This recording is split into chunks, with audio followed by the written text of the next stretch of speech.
Max Verstappen to McLaren. It sounds like the kind of rumor designed to break the Formula One internet, but the real story is far more dangerous than the headline. There is no publicly confirmed secret deal, no official contract, and no announcement that Verstappen is leaving Red Bull. Yet the rumor refuses to disappear, because it touches the three things that decide every major Formula One move: performance, power, and trust. McLaren has become one of the most serious forces at the front. Red Bull's future has faced growing questions, and Verstappen remains the driver every top team would take if the door ever opened. But one hidden issue could make this impossible, while another could make it far more realistic than anyone wants to admit. And by the end, the difference between a paddock whisper and a genuine transfer threat will finally become clear. Subscribe to the channel. To understand why this rumor has become so powerful, you first have to understand what Max Verstappen represents. He is not simply a fast driver. He is the kind of driver who changes the value of an entire team. When Verstappen is inside a car, every result feels more possible. Every strategy call carries more weight. Every rival knows that one small mistake can become an opportunity he will not waste. That is why any suggestion of him leaving Red Bull creates immediate tension. Because this would not be a normal driver transfer. It would be a shift in power. And that is the first reason the McLaren rumor matters. McLaren is not being mentioned as a desperate team searching for attention.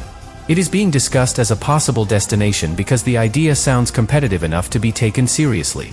But here is where the story becomes more complicated. There is still no confirmed secret deal. No official announcement. No verified contract.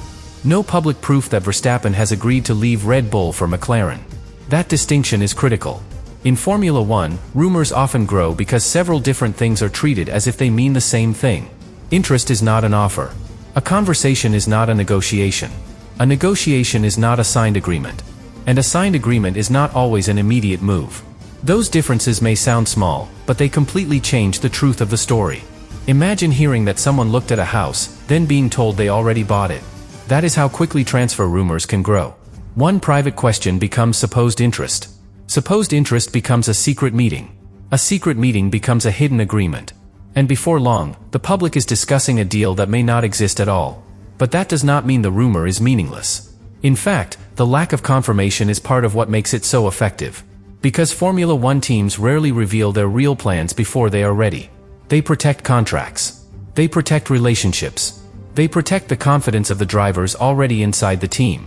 And they protect themselves from rivals.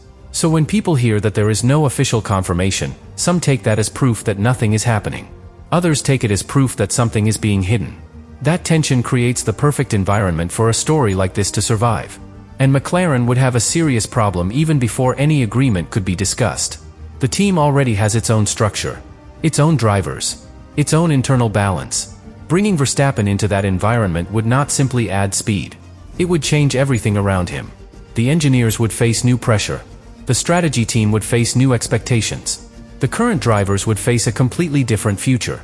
And the leadership would need to answer a difficult question. Would signing Verstappen strengthen the team, or would it disturb the system that made the team attractive in the first place? That question matters more than the headline. Because great teams are not built only from great names. They are built from trust, clear roles, strong communication, and the belief that everyone inside the garage is moving in the same direction. Verstappen would arrive with enormous influence. That is not an insult. It is the natural result of success.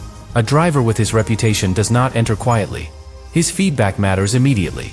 His preferences matter immediately. His expectations matter immediately. Even before the first race, the entire team would be judged through him. If the car was fast, people would say he transformed the project. If the car struggled, people would ask why McLaren brought him in. If another driver challenged him, the tension would become the main story. If another driver fell behind, favoritism would be suspected. That is the reality McLaren would have to accept. And this is where the rumor begins to reveal something deeper. The biggest question is not whether McLaren would want Verstappen. Of course, a top team would be interested in a driver capable of changing championships. The real question is whether McLaren would be willing to pay the full price. Not only the financial price, the political price, the emotional price, the cost of changing a successful driver structure, the cost of managing new tension, the cost of making one of the biggest decisions in the team's modern history. And Red Bull would understand the danger immediately. Because even an unconfirmed rumor can create doubt. It can make supporters nervous. It can make rivals curious. It can make sponsors ask questions. And most importantly, it can force the team to prove that its future is still the safest place for Verstappen. That is the real battle beginning underneath the surface. Not McLaren against Red Bull on the track. McLaren's possible future against Red Bull's existing relationship. One offers a new direction. The other offers familiarity, history, and a system already built around Verstappen. But familiarity only remains powerful while trust remains strong. The moment trust weakens, every other option begins to look more attractive. One difficult race becomes more important. One technical problem feels more serious. One disagreement carries more meaning. And one rumor starts sounding less impossible. That is why this story cannot be understood by asking only whether a deal exists. The more important question is why the idea feels believable enough to spread. And the answer begins with uncertainty. Uncertainty about the future. Uncertainty about team stability. Uncertainty about which project gives Verstappen the strongest chance to keep winning. That uncertainty is the fuel behind the entire rumor. But there is still one major obstacle that could stop the move before it ever becomes real. McLaren would not only need to convince Verstappen. McLaren would need to convince itself. Because signing the most powerful driver on the grid means accepting that the entire team may begin to revolve around him. And that decision could create the very problem McLaren is trying to avoid. That internal decision is where the rumor becomes much more serious. Because McLaren would not be choosing between a good driver and a great driver. It would be choosing between continuity and disruption. Continuity means protecting the structure already in place. The relationships. The confidence. The understanding between drivers, engineers, strategists, and senior leadership. Disruption means accepting that one extraordinary opportunity may be worth changing all of it. And that is not an easy choice. A Formula One team can have the fastest driver in the world and still lose if the people around him stop working as one unit. That is the danger hidden beneath the excitement. Verstappen could bring speed, authority, experience, and the ability to punish every weakness in a rival. But he would also bring expectations so high that normal mistakes would no longer feel normal. A slow pit stop would become a crisis. A poor strategy call would become a sign of deeper problems. A difficult qualifying session would trigger questions about the car, the setup, the engineers, and the entire direction of the team. That pressure can sharpen a team. It can also break one. And McLaren would know that before making any serious move. The team would have to study more than lap times and trophies. It would have to ask how Verstappen would fit into the existing culture. Would he trust the engineers quickly? Would he accept a team built around shared responsibility? Would the current drivers believe they still had an equal chance? And what would happen the first time two cars fought for the same corner? That is where the story moves beyond contracts. Because the most important part of any driver partnership is not what happens when everything is calm. It is what happens when both drivers believe the same victory belongs to them. Imagine two elite athletes being told they are equally important. That works until there is only one prize. Then every promise is tested. Every instruction is questioned. Every decision feels personal. Now add Verstappen's reputation to that situation. The tension would not begin after a collision. It would begin before the first race. One side of the garage might expect him to become the natural leader. The other might resist the idea that reputation should decide priority. And the team would be forced to manage that conflict while trying to beat its rivals. This is why a supposed secret deal would need to involve far more than one signature. McLaren would need a plan for the driver already under contract. A plan for the engineers. A plan for the media. A plan for sponsors. A plan for what happens if both drivers are fighting for the championship.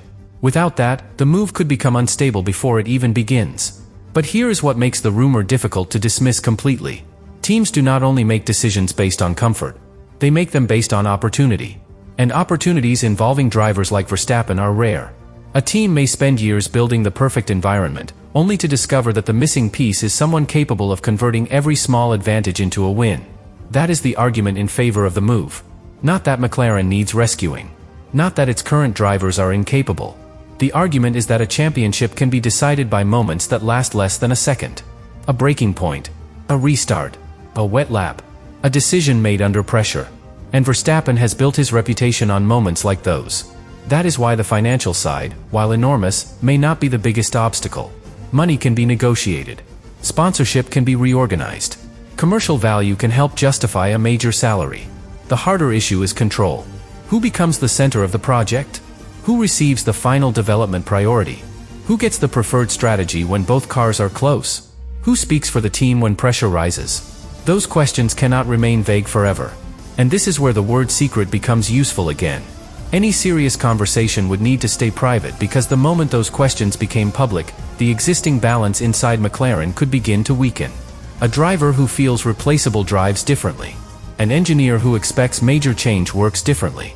A team leader who is protecting several futures speaks differently. Even without a signed agreement, uncertainty can enter the garage. That alone creates risk. But Red Bull would face an even deeper problem. Because Red Bull cannot control what another team may offer. It can only control what it gives Verstappen. A competitive car. A stable structure. Confidence in the future. And a reason to believe that leaving would create more risk than staying. That is the real defense. Not public statements. Not loyalty slogans. Not reminders of past success. Future belief. Because drivers do not change teams only because they are unhappy. Sometimes they leave because they become more convinced by another possibility. That difference matters. A relationship can still look strong from the outside while questions grow privately. The results may still be respectable. The language may still be calm. The contract may still be active. But if the driver begins to believe another project offers a stronger path, the balance has already started to move. And McLaren's greatest weapon in any theoretical approach would not be secrecy. It would be progress. A driver at Verstappen's level would not be persuaded by promises alone. He would study evidence. How quickly the team improves. How clearly it reacts to problems. How well it develops the car. How stable the leadership appears. How often strong opportunities become real results. That is what would make the difference. Not one private dinner. Not one dramatic phone call. Not one mysterious document. The most persuasive offer in Formula One is a car that keeps becoming more competitive. And that brings us to the part of the story that could change everything. A move like this would not happen because McLaren suddenly decided it wanted a famous name. It would only become realistic if Verstappen believed the next phase of his career required a different environment. That belief would depend on timing. And timing in Formula One can destroy even the most powerful plan. A seat must be available. A contract must allow movement. The car must be competitive at the right moment. The team must be prepared to absorb the consequences. And the driver must decide before the opportunity disappears. Miss one of those pieces, and the entire idea collapses. That is why the rumor can sound both believable and impossible at the same time. The logic exists. The obstacles are enormous. And so far, there is no public proof that those obstacles have been removed. But there is one final layer that matters more than all the others. Even if McLaren wanted Verstappen, and even if Verstappen listened, the move would still depend on what he fears losing most. Not money. Not status. Not attention. The chance to control his own future. And once that fear enters the decision, loyalty becomes far more complicated than it appears.